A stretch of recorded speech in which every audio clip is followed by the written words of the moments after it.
রক্তের পরও আজকে দেখছি নির্বাচিত সরকার তারা রক্তের সাথে প্রতারণা করছে, তারা শহীদদের কথাগুলো ভুলে যাচ্ছে, তারা আবার সেই ফেসিবাদী কাঠামোকে সব জায়গায় পুনর্বাসিত করছে।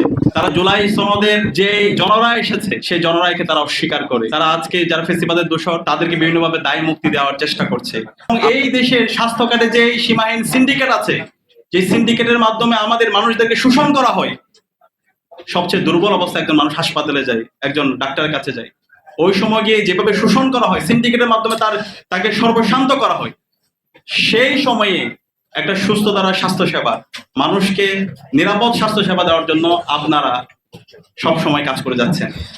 তো বিপ্লবের পরে আমরা আশা করেছিলাম স্বাস্থ্য খাতের যে সিন্ডিকেট সেটা ভেঙে আমরা স্বাস্থ্য সেবার ক্ষেত্রে নাগরিকের স্বাস্থ্য সুরক্ষা নিশ্চিত করতে পারবো, এবং এই স্বাস্থ্য সেবা স্বাস্থ্য সুরক্ষা এটা রাষ্ট্রের কাজ। কিন্তু এখন পর্যন্ত আমরা দেখতে পাচ্ছি সেই ফেসিবাদী কাঠামো, স্বাস্থ্যের ক্ষেত্রে যে সিন্ডিকেট সেটা এখন থেকে গেছে, এবং বর্তমানে নির্বাচিত সরকার আসার পরে আবার তাদের উপর সেই ফেসিবাদী যে ভোট সেটা তাদের উপর আবার ছেপেছে।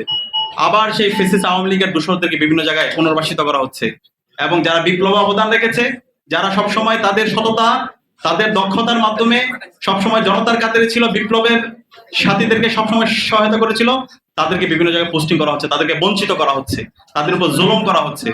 আমরা নির্বাচিত সরকার, তারেক জিয়া সরকার, বিএনপি সরকারকে আমরা অনুরোধ করবো কারোর উপর জুলুম করবেন না।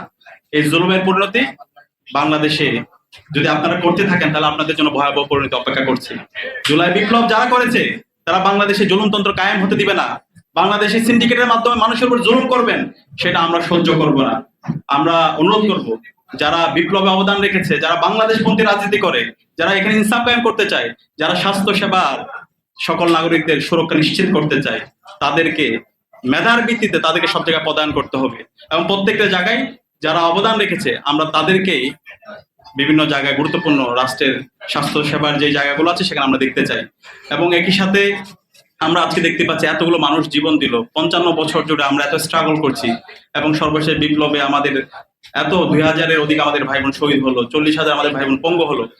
এত রক্তের পরও আজকে দেখছি নির্বাচিত সরকার তারা রক্তের সাথে প্রতারণা করছে, তারা শহীদদের কথাগুলো ভুলে যাচ্ছে, তারা আবার সেই ফেসিবাদী কাঠামোকে সব জায়গায় পুনর্বাসিত করছে। তারা জুলাই সনদের যে জনরায় এসেছে সেই জনরায়কে তারা অস্বীকার করে, তারা আজকে যারা ফেসিবাদের দোষর তাদেরকে বিভিন্নভাবে দায় মুক্তি দেওয়ার চেষ্টা করছে।